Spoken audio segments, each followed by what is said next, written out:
नमस्कार, स्वागत है आपका एक बार फिर से हमारे इस खास कार्यक्रम में जो सियासत, सरकार और अफसरशाही के तमाम चटपटी खबरों पर आधारित है। तो चलिए शुरू करते हैं पावर सेंटर।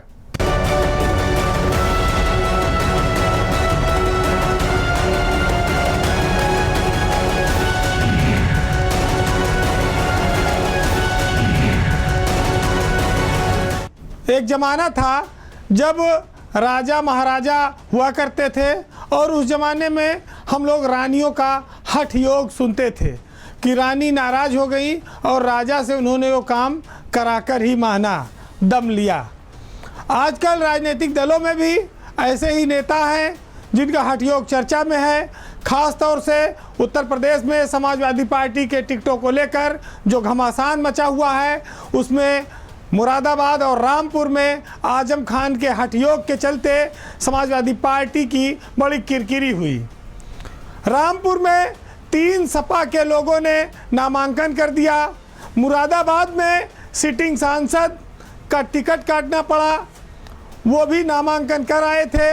फिर उनके बाद दूसरा नामांकन हुआ रुचि वीरा का, और आखिरकार ये राजनीतिक ड्रामा 2 दिन चलता रहा और अंत में सिटिंग सांसद का टिकट कट गया और आजम खां की पसंद रुचि वीरा को समाजवादी पार्टी का प्रत्याशी बनाना पड़ा। यह सिफारिश मानी जाती है कि आजम खां की थी, लेकिन रामपुर में आजम खां की सिफारिश नहीं मानी गई और मौलाना मोहिबुल्लाह नदवी को दिल्ली से लखनऊ बुलाकर टिकट दिया गया और फिर चार्टर प्लेन से लखनऊ से उनको रामपुर नामांकन करने के लिए भेजा गया। तो समाजवादी पार्टी के टिकटों में जो बदलाव हुआ, जो असमंजस की स्थिति बनी, वो साफ है कि आजम खां की वजह से बनी। वैसे आजम खां की ताकत का अंदाज़ा जेल से लोगों को लग गया है, लेकिन ये देश में दूसरा ऐसा उदाहरण है कि जब कोई राजनेता जेल से बैठकर अपनी पार्टी और सरकार चला रहा है। पहला केजरीवाल थे और दूसरा आजम खां बन गए, जिन्होंने एक दिन में कई बार टिकट बदलवाया। तो ये भी एक अपना एक अलग तरह का उदाहरण है। लेकिन आजम खां की ताकत इतनी ज़्यादा है कि उनके एक संदेश पर वर्तमान सांसद का टिकट कट गया। सपा में ये हाई वोल्टेज ड्रामा चर्चा का विषय बना हुआ है। विधानसभा के चुनाव में भी ऐसी स्थिति बनी थी, जब कई बार टिकट देकर ऐन मौके पर बदले गए, फिर दूसरी बार बदले गए, फिर तीसरी बार बदले गए। ये स्थितियां समाजवादी पार्टी में विधानसभा के समय से चली आ रही हैं।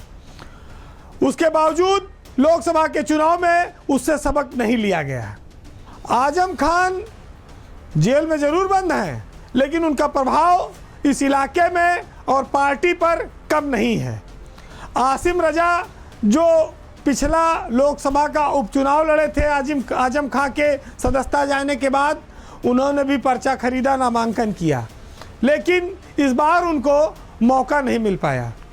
एक बड़ी बात और सवाल हमेशा ये पैदा होता रहा कि आखिर नामांकन के आखिरी दिन ऐसी नौबत क्यों आती है कि टिकट वितरण में जो नामांकन कर चुका हो उसका टिकट काट कर किसी नए को दिया जाता है, और नए के पास वहाँ तक पहुँचने की स्थिति ना हो तो चार्टर प्लेन से भेजा जाता है। अब ताज़ा मामला नोएडा का भी चल रहा है, वहाँ भी तीसरी बार टिकट बदल दिया गया। मेरठ का चल रहा है, वहाँ भी टिकट कट गया। कहीं ऐसा ना हो कि नदवी की तरह फिर लखनऊ से एक प्लेन उड़ाया जाए और जाकर नामांकन करना पड़े। ऐसे रहा तो कुछ दिन में कार्यकर्ताओं को टिकट के साथ साथ चार्टर प्लेन का भी इंतजाम एक अनिवार्य रूप से रखना पड़ेगा, क्योंकि 3 बजे से पहले अगर पहुंच के नामांकन करना है तो आखिरी दिन उनको अगर 12 बजे 11 बजे टिकट मिलेगी तो हवाई जहाज़ के अलावा पहुंचने कोई रास्ता नहीं है। समाजवादी पार्टी में ये घमासान उन सीटों पर है जहां पर वो जीत की स्थिति में है, जहां पर वो जीत हासिल कर सकते हैं या जीते हुए हैं। ऐसे में वहां पर कार्यकर्ताओं में असमंजस पैदा होना, मतदाताओं में गलत संदेश जाना ठीक नहीं है। अभी 2 चरण के ही टिकटों का वितरण हो रहा है, 5 चरण और बचेंगे। अच्छा ये होगा कि वक्त रहते समाजवादी पार्टी इस कसरत पर, इस व्यवस्था पर, इस बदलाव पर रोक लगा हुआ है। इस प्रैक्टिस को ख़त्म करे। जिसको टिकट मिले फिर बदले ना, सोच समझ कर दिया जाए, जिससे कि पार्टी को लोग गंभीरता से ले। ये नहीं कि एक नामांकन कराया कल दूसरा बदलवा ले। इससे कार्यकर्ता और कैंडिडेट दोनों का मनोबल गिरता है। राजनीति में जिस देश में टिकट न मिलने पर लोग पार्टी बदल देते हो, लोग बरसों पुराने संबंध तोड़ लेते हो, वहीं पर उत्तर प्रदेश में भाजपा में इस बार एक नई परंपरा देखने को मिली है।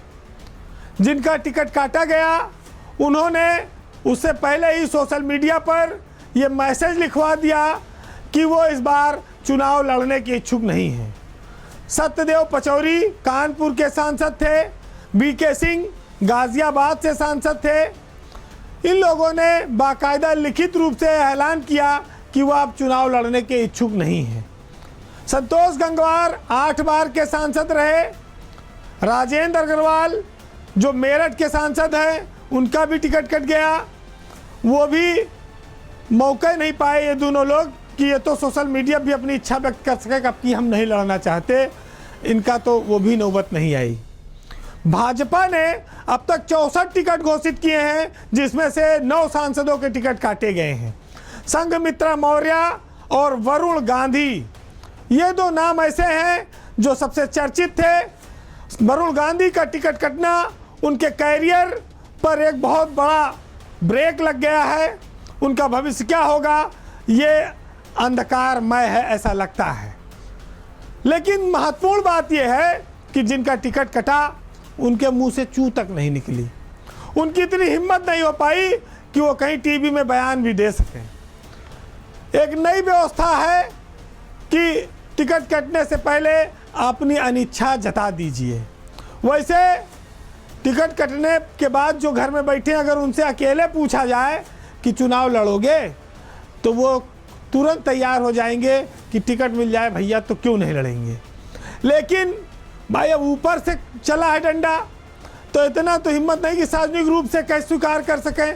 लेकिन मन में तो दर्द है कि एक और लड़ने को मिल जाता है, एक बार और सांसद हो जाते। कोई 70 का है, कोई 72 का है, कोई 75 का है, लेकिन तलवार की धार ऐसी थी कि 70 वाला 75 के चक्कर में निपट गया और कुछ 75 वाले फिर कामयाब हो गए। तो फार्मूला कोई अस्थाई नहीं रहा, ना कोई फार्मूला टिका। लेकिन इसी बीच एक नया किस्सा हो गया। कानपुर में रमेश अवस्थी को टिकट मिला। जब वो शताब्दी ट्रेन से कानपुर में उतरे तो उन्हीं के चेहरे से मिलते जुलते एक शख्स पहले निकल आए बाहर। भाजपा कार्यकर्ता ये समझे कि यही जो है उम्मीदवार हैं। उनको पकड़ पकड़ के माला पहनाई जाने लगी और जयकारा लगाने लगे भाजपा का और प्रधानमंत्री का और मुख्यमंत्री का। अब वो चिल्ला रहे भैया हम कैंडिडेट नहीं हैं, कैंडिडेट अंदर है, हम तो दूसरे आदमी हैं, उधर माला पहनाओ। लेकिन इतना भीड़ और शोर थी प्लेटफार्म पर कि रमेश अवस्थी कोच के अंदर रह गए, डिब्बा के बाहर निकले थे बाबूराम गौतम, उनको माला पहना दिया गया। सियासत में किस कदर लोग अपना चेहरा दिखाने के लिए, प्रत्याशियों से पहचान बनाने के लिए आतुर हैं, ये उसका एक उदाहरण है। जो लोग अग्निवीर जैसी योजना को बहुत इम्पॉर्टेंट बता रहे थे कि थोड़े दिन का मामला है, कुछ पैसा मिलेगा, 12-14 लाख लेके निकलोगे फिर दूसरी नौकरी मिल जाएगी, उनके ऊपर जब तलवार की धार कैंची चली तो उनको एहसास हुआ कि कम उम्र में नौकरी जाने का क्या तकलीफ़ होती है। तो पहले तो खूब उछले कूदे, जिस स्कीम को बहुत अच्छा बता रहे थे, अब खुदे अग्निवीर की तरह हो गए कि अभी मौका था, चल सकते थे सियासत में कुछ समय तक, लेकिन उसे पहले रिटायर कर दिए गए। उत्तर प्रदेश के आईपीएस संवर्ग में एक हलचल हुई।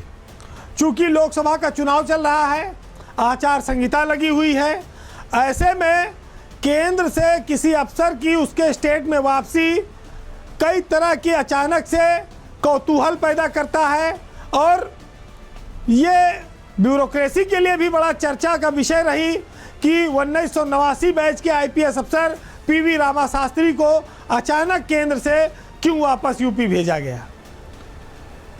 केंद्र में जब कोई अफसर तैनात होता है प्रतिनियुक्ति पर, तो उसे बीच की समय में प्रतिनियुक्ति में अचानक जब भेजा जाता है स्टेट में, तो सिर्फ उसके दो कारण होते हैं। या तो केंद्र सरकार उस अफसर की कार्यशैली से नाराज होती है, या उस अफसर को स्टेट में कोई महत्वपूर्ण ओहदा देना चाहती है। बस ये दो कारण होते हैं। पीवी रामा शास्त्री अभी 2 साल ही उनको हुए थे, केंद्र में प्रतिनियुक्ति पर गए थे। 1989 बैच के वो आईपीएस हैं। उनकी वापसी की खबर जैसे लगी तैसे यूपी की आईपीएस संवर्ग में हलचल मच गई कि आखिर ऐसा क्या हो गया कि अचानक पीवी रामा शास्त्री वापस आ रहे हैं। पीवी रामा शास्त्री की प्रतिनियुक्ति अभी देखा जाए तो 2.5 साल के करीब बची हुई थी। तो इससे साफ है कि आचार संहिता के दौरान जब तक उत्तर प्रदेश में डीजीपी हटाया नहीं जाता, कोई ऐसा डीजीपी तैनात करने के लिए केंद्र से तो भेजा नहीं जाएगा। वर्तमान डीजीपी प्रशांत कुमार चुनाव आयोग के साथ तालमेल करके उनका काम चल रहा है, वो काम कर रहे हैं। तो ये बात साफ हुई कि पीवी रामा शास्त्री को केंद्र ने नाराजगी के तहत वापस भेजा है। लोग ये बताते हैं कि रामा शास्त्री बीएसएफ में स्पेशल डीजी के पद पर तैनात थे। 1989 बैच के वो अफसर हैं, और वहाँ पर जो डीजी है वो भी 1989 बैच का अफसर है। यानी कि उनका डीजी जो था उनसे उन्हीं के बैच का अफसर था, वहाँ सीनियर बन के बैठा था। और पिछले 1.5 साल से दोनों के बीच तालमेल नहीं बन पा रहा था। इसी वजह से पीवी रामा शास्त्री को वापस यूपी भेज दिया गया। लेकिन इसमें भी सरकार की नाराज़गी की बात तब सामने आती है कि जब पीवी रामा शास्त्री 89 बैच के अफसर को वापस भेजा गया और 1991 बैच के पीयूष आनंद को एसडीआरएफ का डीजीपी बना दिया गया। अगर सरकार नाराज न होती रामा शास्त्री से, तो 91 वाले बैच को डीजी बना रही है तो वहाँ रामा शास्त्री को ही बना देती। उनसे जूनियर को एसडीआरएफ का डीजी बना दिया, और जो कि 2 बैच उनसे जूनियर है पीयूष आनंद 91 बैच के हैं, रामा शास्त्री 89 बैच के हैं। तो इसका मतलब सरकार नाराज थी। उसने कहा केंद्र में अब किसी पद पर आप नहीं रहेंगे, तुमसे जूनियर को हम यहाँ डीजी बना रहे हैं, तुम्हें वापस अपने स्टेट में भेज रहे हैं। अब जब वो रामा शास्त्री यूपी वापस लौटे तो उनसे एक बैच नीचे के 90 के यहाँ पर भी डीजी हैं प्रशांत कुमार, वो 1990 बैच के हैं। रामा शास्त्री 89 बैच के हैं। अब सीनियर कोई अफसर लौटा तो हलचल मचाएगा ही, मची। लेकिन आचार संहिता लगी, ऐसे किसी को तो हटाया नहीं जा सकता। और मुख्यमंत्री का भी भरोसा प्रशांत कुमार पर ही है। तो रामा शास्त्री को अभी तो हो सकता है कि अब चुनाव आचार संहिता यानी कि जून तक तो पोस्टिंग का इंतज़ार करना पड़ेगा। सरकार इतनी इच्छुक नहीं है कि केंद्र से आते ही उनको कहीं कोई पद दे दे, उनके लिए इंतज़ार में बैठी थी। तो एक ये जो शंका थी ये ख़त्म हुई कि रामा शास्त्री उत्तर प्रदेश की पुलिस व्यवस्था में कोई बहुत बड़ी हलचल मचाने नहीं आए हैं। प्रशांत कुमार की स्थिति सुरक्षित है, वो सरकार के भरोसेमंद बने हुए हैं और लोकसभा का चुनाव उनके नेतृत्व में सुचारू ढंग से हो रहा है। तो अब खाली प्रशांत कुमार और पीवी रामा शास्त्री में एक समानता आप देख सकते हैं। वो समानता यह है कि मई 2025 में जिस दिन प्रशांत कुमार रिटायर होंगे उसी दिन पीवी रामा शास्त्री का भी रिटायरमेंट है। यानी कि दोनों एक साथ रिटायर हो जाएंगे, बस खाली इसी में समानता है। बाकी रामा शास्त्री आंध्र प्रदेश के रहने वाले हैं, प्रशांत कुमार सिवान के रहने वाले हैं। अब वहाँ नितिन बंसल से रामा शास्त्री की नहीं पटी तो यहाँ वापस भेज दिए गए। अब यहाँ भी उनको 2 महीना तो ऐसे टहलना है वेटिंग में। तो जब अफसर अपनी स्थिति से बाहर जाकर कोई काम करने लगेंगे तो उनको आखिरी दिनों में इस तरह की स्थितियों का सामना करना पड़ता है। क्यों? क्योंकि पीवी रामा शास्त्री भी यूपी में एडीजी लैंड ऑर्डर रहे हैं, लोग उनको जानते हैं। फिर वो विजिलेंस के डायरेक्टर भी रहे हैं और तत्कालीन प्रमुख सचिव के बड़े खास भी रहे। और उस समय इन्होंने बहुतों की जांच भी कराई, बहुतों पर कार्रवाइयाँ भी की। तो इतना आसान आदमी तो नहीं है। और गए थे केंद्र में, लेकिन बेरंग लौटा दिए गए। इसका मतलब यह है कि चुनाव खत्म होने के बाद भी रामा शास्त्री के पास राम राम भजने के अलावा ज़्यादा कुछ होगा नहीं, कोई महत्वपूर्ण पोस्टिंग उनको मिलने वाली नहीं है। एक शेर है कि पाँव बेचकर सफ़र खरीदा, सफ़र बेचकर राहें, जब खुद को मैं बेच चुका तब सबकी पड़ी निगाहें। जीवन कई रंगों में रंगा, रंगों के व्यापार में, रात रात भर तुमको गाया, सुबह छपे अखबार में। उत्तर प्रदेश की सियासत में एक ऐसा चमकता सितारा, एक फायर ब्रांड नेता वरुण गांधी, जो राज तिलक की ओर बढ़ रहा था, अचानक उसके भविष्य पर ब्रेक लग गया है। वरुण गांधी को लोकसभा का टिकट नहीं मिला है। पीलीभीत से भाजपा ने उनका टिकट काट दिया है। वरुण और मेनका गांधी का जो पीलीभीत से करीब 35 साल पुराना नाता था, रिश्ता था, वो अब टूट गया है। वरुण गांधी 3 बार के सांसद थे। उनका टिकट काटकर उनकी जगह पर जितिन प्रसाद, जो उत्तर प्रदेश सरकार में मंत्री हैं, उनको टिकट दिया गया है। वरुण के टिकट को लेकर, उनकी सियासत को लेकर बड़ी सारे उहापोह की स्थिति रही, उथल पुथल मची रही।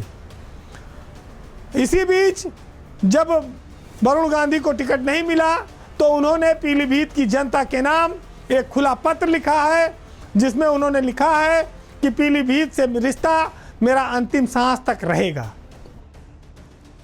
राजनीति में मैं जनता की आवाज़ उठाता रहूँगा, चाहे मुझे इसकी कोई भी कीमत क्यों ना चुकानी पड़े। वरुण गांधी का टिकट कटने से गांधी परिवार का, सरनेम का एक व्यक्ति, एक सितारा, जो सियासत में जिसकी एक समय में बड़ी चमक थी, आज वो अपनी चमक खोकर सौरमंडल में कहीं धीरे धीरे विलीन हो रहा है। क्या विलुप्त हो रहा है? क्या वरुण और मेनका गांधी की सियासत में अब कोई एक ही चलेगा और कोई एक ही जो है सक्रिय रहेगा? ये सब चीज़ें बहुत सारी जगहों पर चर्चा का विषय बनी हुई हैं। वरुण और मेनका गांधी को लेकर अगर देखा जाए तो 1989 से पीलीभीत से कोई न कोई लगातार सांसद रहा है। सिर्फ 1991 को अगर एक बार छोड़ दें तब 35 साल के इस राजनीतिक सफ़र में वरुण और मेनका ने पीलीभीत में अपना कोई अस्थाई घर नहीं बनाया, लेकिन लोगों के दिलों में उनका घर कायम रहा। वरुण गांधी ने सियासत में कई सारे उच्च कोटि के उदाहरण प्रस्तुत किए, जिसमें उन्होंने कभी भी सांसद का कोई 1 रुपया वेतन नहीं लिया। अपनी निधि का आज तक उन्होंने कोई कमीशन नहीं लिया। जहां जनहित के मुद्दे रहे वहां पर वो बोलते और लड़ते रहे।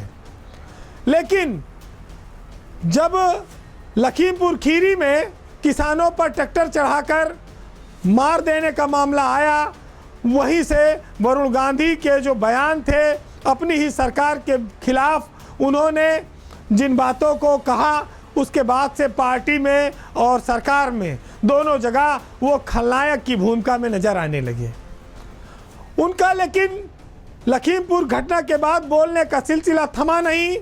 वो बेरोजगारों पर, पेपर लीक पर, महंगाई जैसे विषयों पर, इलाज पर वो लगातार बोलते रहे और अब उसका खामियाजा टिकट कटने के रूप में उनके सामने है।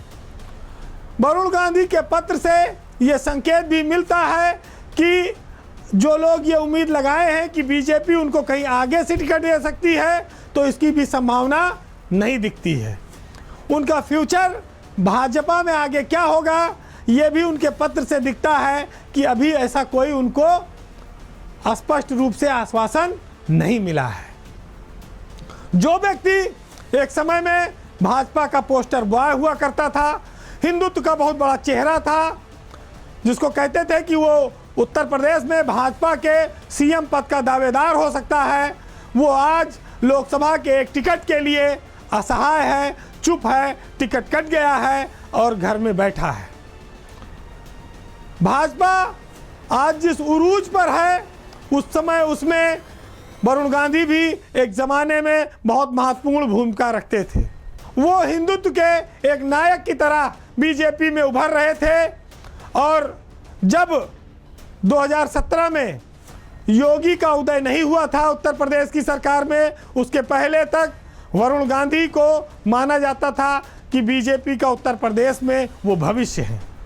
लेकिन वो भविष्य अब अंधकारमय हो गया है। एक ज़माने में राजनाथ सिंह जब भाजपा के अध्यक्ष हुआ करते थे, उस दौरान वरुण और मेनका गांधी की पूछ बीजेपी में सबसे ज़्यादा थी।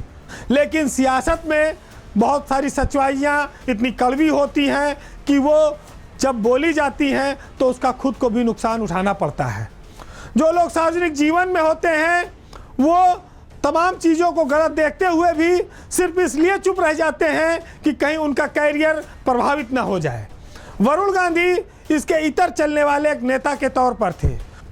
अब जब वरुण गांधी का टिकट कट गया है तो ऐसे में उनका भविष्य क्या होगा, इस पर बहुत बड़ा सवाल है।